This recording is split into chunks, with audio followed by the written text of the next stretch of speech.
Jeff Marek is the host of the Sheet weekdays at noon Pacific time here on the Nation Network, and he joins us typically on Fridays. How are you? I am well. That was, how should I frame it? An exciting game, an exciting third, an exciting end of the third, an exciting last 4 seconds of the third. How do we want to frame this one here?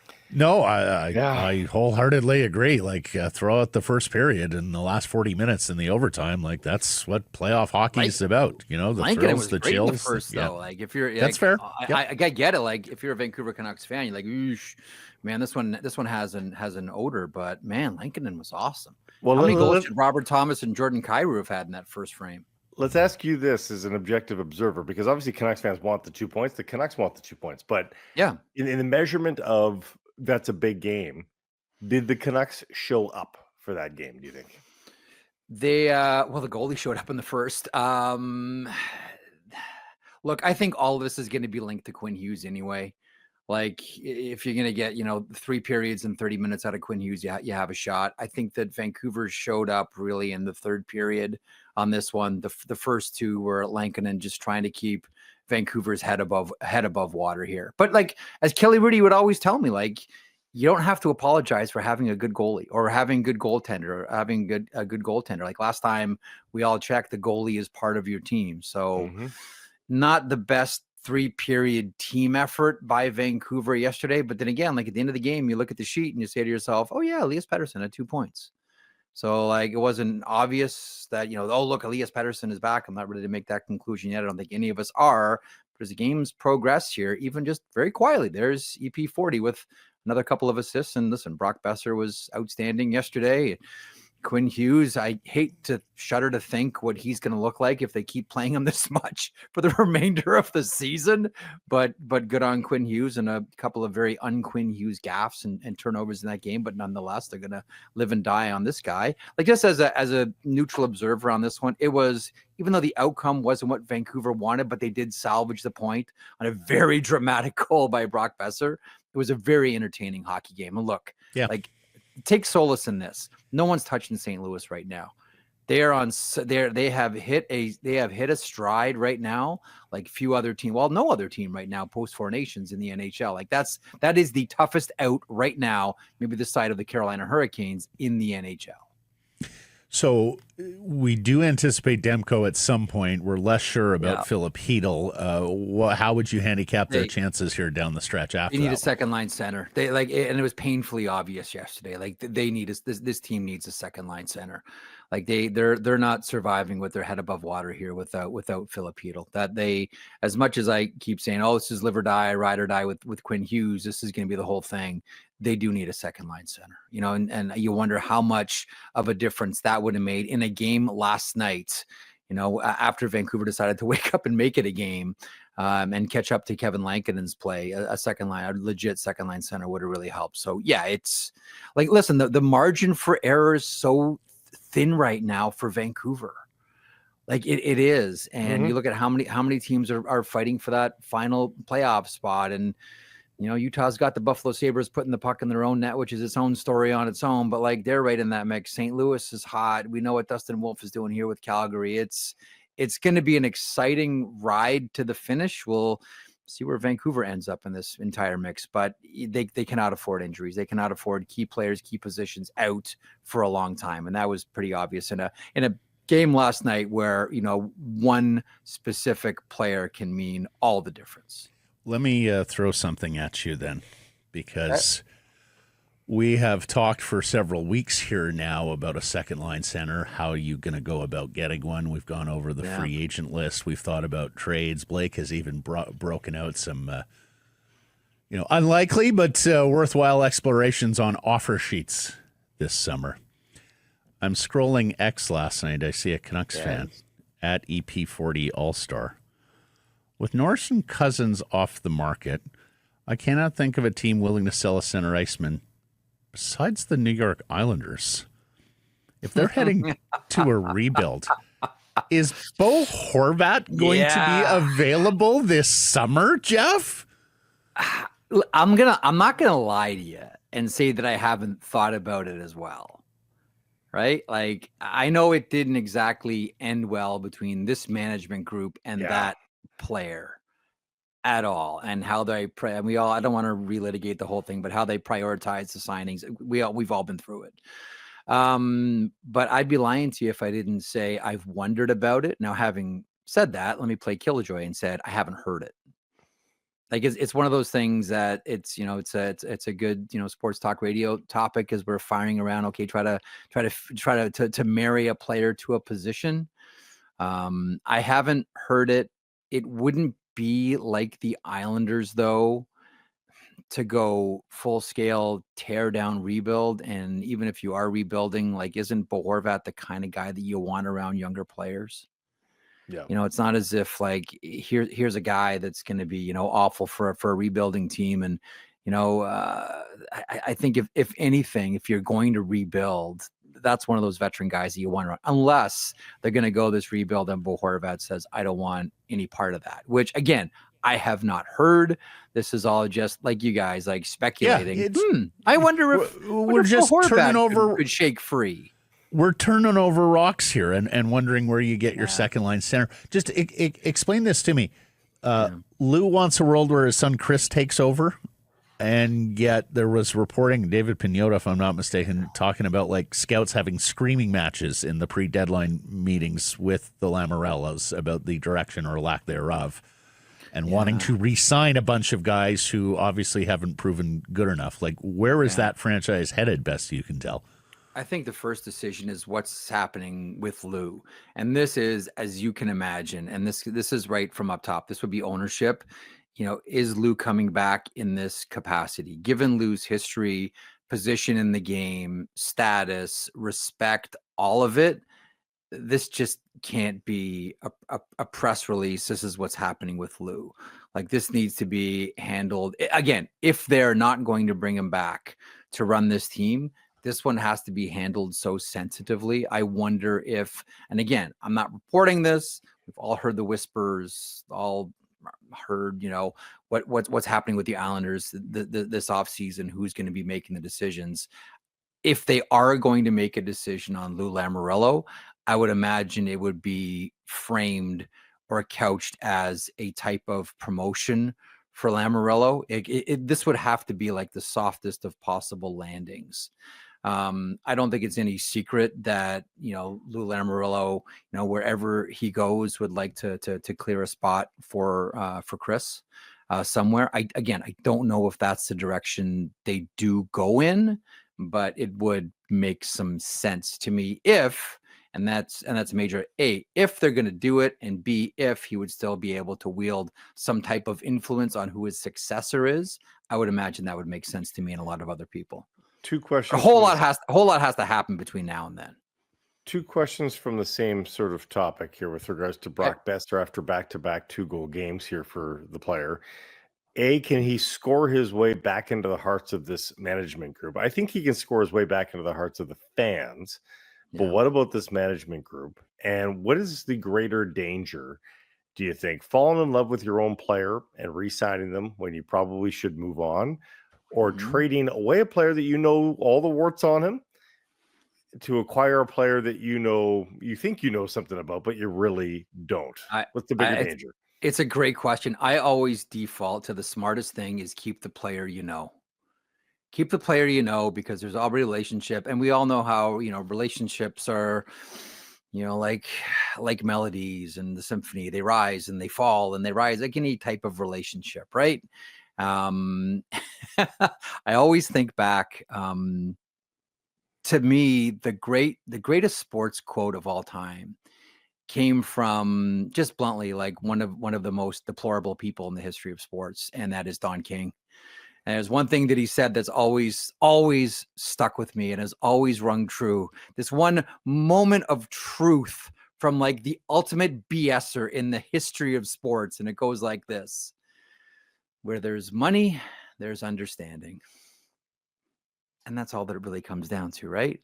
Like, can Brock Boeser score his way back into the hearts? I would think so. Certainly the fans. And why not? Goals are expensive and goals are hard to come by. And the player, you have a relationship with the player. You know where the warts are, like everything about this play. Like no other team is closer to Brock Boeser, obviously, than the Vancouver Canucks. So if I'm the Vancouver Canucks, I default to trying to make it work with the player I know, then go to mystery box number 3 based on we think this is what it is like. We talked about the ability for him to get to 27 goals maybe by the end of the season. Like what's a total that you'll look at the back of his hockey card and go, I mean, it was a small dip, but it's still a really good year for Brock Boeser. Is that a good season for Brock Boeser? 27 goals? Not for the Brock Boeser that you want based on the money and the term that you're looking at. I think there are a lot of mitigating factors when you look at Brock Boeser and the season that he's had and the season that Vancouver has had. Again, I think that in there is a player that can score more than 27 goals a year. I think like you're like, let me throw it back to you. What is your baseline for Brock Boeser? Like obviously, like 27 goals. He didn't. What's that? For me, it's 27 goals. Like he 27 goals. He's only cracked 30. 35 goal guy? No, he only cracked 30 once. It was the 40 goal year. 27 goals is a goal every 3 games. I think he's that level of player. And of course, that's if the release, the finishing, and the foot speed can keep enough pace over the duration of this next contract to allow him to be in those scoring areas and finish those goals. It'll be one of those moments where, it's interesting. Eric Tulsky has talked about this, GM of the Carolina Hurricanes. He's talked about this, and he said this last summer when a lot of players left. Jake Gensel left, Brett Pesce left, Tara Vinen left, like the mass exodus of players last year. Brady Shea goes to Nashville, like a lot of players left. And he said this on an analytics podcast called Expected by Whom. And I thought it was a really interesting point. He said, as a manager, what we fail to do sometimes, I'm paraphrasing, what we fail to do sometimes is have honest conversations with ourselves about, are we actively trying to make our team better, or are we just filling a spot? He said, like, it would be easy just to re-sign some guys. And here I am talking about both sides of my mouth here because this player. If you're the management group and you look at the landscape and you say the best option that we have a shot at right now is Brock Boeser, then you're still trying to improve your team. Or do you look at it and say, we have a shot at someone else. We believe in ourselves as a management group. Losing Brock Boeser, we look at as a challenge to improve that spot in the lineup, and we believe in ourselves and our market and our ability to do so, then you go and do it. Otherwise, you're just filling a spot. Yeah, and we've had these conversations. No, we've had these conversations before, which is why, like the Gillis era here, they were really disciplined about the players they wanted. Like if they missed out on a player, it wasn't like they had fallback B, C, and D, and they were going to get one of those guys. It was like, nope, this guy, and maybe there was another one. And if not, they were going to find a different way to deploy that cap space and build their team. And Nick Ehlers improves this team. Brock Boeser, holds this team. That's the difference, right? You can't. There are bigger fish to fry there. Except for Boeser has outscored Ehlers in the last couple of years, and so you ask yourself. The Ehlers conversation's fast. Sorry, go ahead, Matty. I apologize. Well, I'm just saying, like we saw we had a tweet earlier in the show from Noah Strang of the Daily Hive. Ehlers has 47 goals over the last 2 years. Boeser's in the 60s.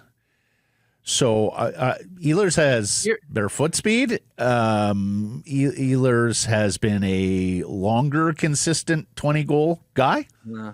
But Ehlers doesn't have nearly the heights of Brock. I mean, his best season is 29. Can we pause on Ehlers for 1 second? Please. There's one thing that I used to talk about this with Anthony DeClaire in Florida. When you have foot speed like that and skill like that, even though you're not going to score 30 goals and say like, look, he's an improvement on Brock Boeser. I've always felt that the value of someone like Nick Ehlers is he creates space around the blue line on entries like few others in the NHL. Like right away when Ehlers has the puck, everybody backs off. Like the Jonathan Huberdeau year where, he dined at, was at 115 points. I mean, he was playing with Anthony Duclair, and Anthony Duclair would make all the zone entries and he would push the defense back. And all of a sudden, Jonathan Huberdeau, who's one of the most sublime playmakers, I know it might sound weird for some people, but you look at him in Calgary, like when he has ice, he's incredible. And Duclair would push all the blue line back and open up all this ice for Jonathan Huberdeau. That's why I look at Ehlers and I say, okay, sure, are the goals going to match? No, they're not. But I've always found the value of Ehlers is Fair. he opens up ice for everybody else because everybody backs off. Fair. And so fast. And the one thing we know quite clearly here is that Boeser does not drive play, relies on others, and doesn't necessarily make others better. Yeah. Where I think you can make the argument. Well, you just made it on Nikolai Ehlers. Are you expecting any shenanigans tomorrow when the Canucks hit the Garden for their grudge match with JT Miller? I mean, Madison Square Garden, I love it. I Like, get home it. of WrestleMania. Like, I know. It's the biggest stage. You think of great WrestleMania moments, and you think of prize fights, and you think. I think that considering the New York Rangers are in an absolute dogfight to try to get into the playoffs, just like the Vancouver Canucks are in a dogfight. And listen, this has not been a good week for the Rangers. I'm not sure if you saw the game against Calgary. They looked awful. They looked a little bit better against the Toronto Maple Leafs last night, but this has not been a really good week at all for the New York Rangers. This has been one of those, torches at the castle gate, peasants and pitchforks kind of week for the New York Rangers. I think the last thing, if you're JT Miller, I think the last thing you want to do is make this about yourself and try to run around and even up scores or do whatever is going to make you feel good for about, for 5 seconds until you take that skate to the penalty box. I know it's a fun one to hype up. I get it. Trust me. I jump on that bandwagon all the time. I'm the one throwing logs on the fire. I'm that guy. I just, considering where New York is and considering where the Vancouver Canucks are, I can't see anything. Having said that, all that makes sense. Makes sense. I know the game's gonna take 3.5 hours. JT Miller. Decision making is not his strong suit in terms of behavior. We've seen this before. Well, I'm just trying to love it. We've talked about like your head thinks one thing and your heart feels another. I'm just thinking like my head here, but then I'm like, hang on a second. Blake's got a point about the heart, and sometimes in sports the heart leads and it's not the head. So fair. I'll default to you on this one. Maybe I'm giving too much credit where it doesn't belong. Well, even in the last week though, like it's been hilarious because like JT did an interview where he talked about reining in his emotions and all of those things. And then he does a subsequent interview where he says, nothing feels better than when you string a bunch of wins together as a team and you're leaving your balls on the line and playing hard and cussing yourself out and having an FU match with a teammate. Like it happens. It's part of hockey. Yeah. And then goes on to talk about how it's a lost art to give an F. And I'm sitting there going like, JT, you're not the only guy who gives an F. The problem is the Rangers haven't strung those wins together that he's talking about. Yeah. Quite the opposite. They've looked flat all week long. And again, like, not to keep harping on one player, I always wondered, like, the Four Nations was going to be a springboard for some players. And it was like Jacob Slavin, Dylan Larkin, like it was a springboard for a lot of guys. And you wondered who it did damage to. I don't know that there was anybody. Again, we're still seeing it. Who's played worse coming out of Four Nations than Adam Fox? Let me ask you the poll question. Same.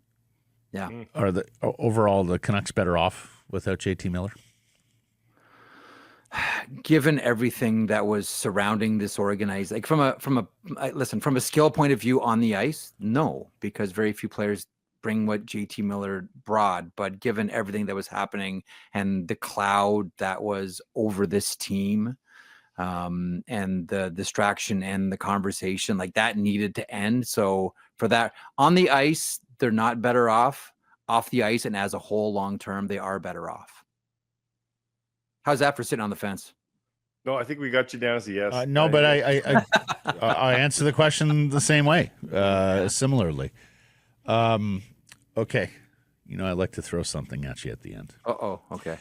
There was a terrific story this week from Paul Paduti at Adjusted Hockey, and Paul does a great job of looking at the history of the game and casting forward. Yes. And so in the vein of Alex Ovechkin and the goal record, Yes. Oh, yeah. he looked at a bunch of players. Did you see it? Did you see the story this week? Okay. It's great. So looked at a bunch of players and projected forward what their careers are going to look like when it's all said and done. And on that list were 4 defensemen that he projects to crack 1,000 points for their career. Erik Karlsson, Victor Hedman, Cale Makar, and Quinn Hughes. Joining how many defensemen, Jeff, who have had 1,000 points in their career? Is it 4? Okay, give me the names. Did he have 4? No. There would be Nick Lidstrom. Mm-hmm. Would have 1,000 points. Dennis Potvin would have 1,000 points. Brian Leach. Correct. Edmonton Oilers guy. Oh, Paul Coffey. Oh, going away. How could I miss Paul Coffey? You're halfway there. Boston Bruins guy. 4 more. Oh, there's 8 altogether? There's 8, believe it or not. Ray Bourque. Ray Bourque. Yes. Ray Bourque, of course. Larry Murphy. Yeah. Very good. I was wondering if you'd get Larry Murphy sometimes. Larry Murphy, so I'm 2 away for a Blake, you can help him out here. Rob Blake? Nope. Blake, one of them. Chris Pronger? No. Scott Niedermayer? No. Blake, one of them you should get. Phil Housley? Very good. Oh, right. Yeah. Who's the other one? Al McInnes, who's actually third. It's Bourque, Coffey, McInnes, Housley, Murphy, Lidstrom, Potvin, Leach, your 1,000-point defenseman. Exclusive club. Awesome that we're watching 4 of them right now, right? Which is the one? They stay healthy. Which is the one out of all of those, when you consider how great they were, that we don't talk about enough?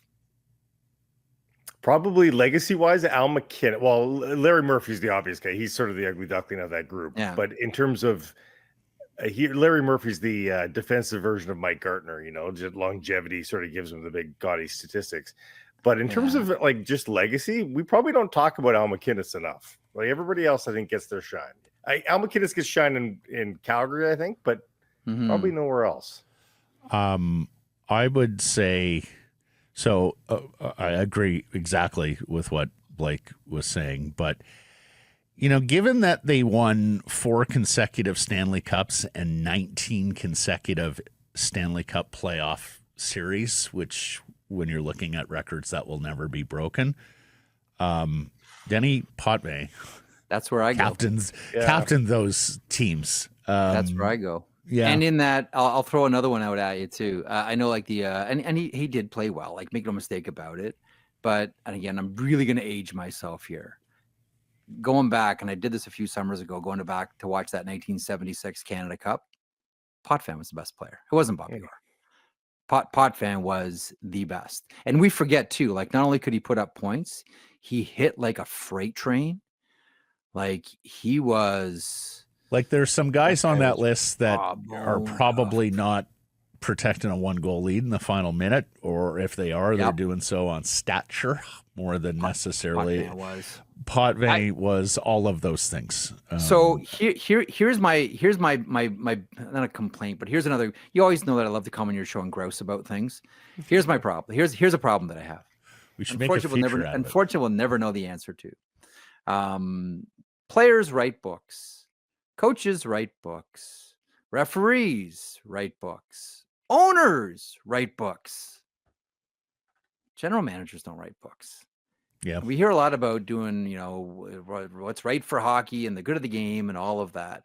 There's so much behind the scenes history of hockey that has been taken to the crematorium by various managers, and we will never know the answers to. And to me, one of the big ones is how much and who were the players involved when Montreal offered Bill Torrey of the Islanders, Sam Pollock, Bill Torrey, 2 of the greats of all time. I think it was 5 players for the first overall pick that would have been Denny Potvin. Wow. And by the way, you're so right about the GMs too. They don't write books. No, I know. I mean, that's why I'm so Like- happy that Brian Burke did. Like, there's only a couple that write. Why do managers? They have the most interesting information. They want to die with their They do. Like, someone needs to tell them. There's a statute. Like, at some point, you can write and talk about all of these things. Like, we'll get guys on, tell us about that trade 35 years ago. Oh, well, I couldn't possibly say who they were offering. Why? Why? Believe you me, there will be no hurt feelings from this point forward. Okay, we got to run. So it's okay. All right, I'm boring you guys. Okay, anyway. No, you're not boring us. We have another interview. There you go. Rutherford should write one. That's who should He absolutely should. Rutherford should. We get that man a publishing deal. Right.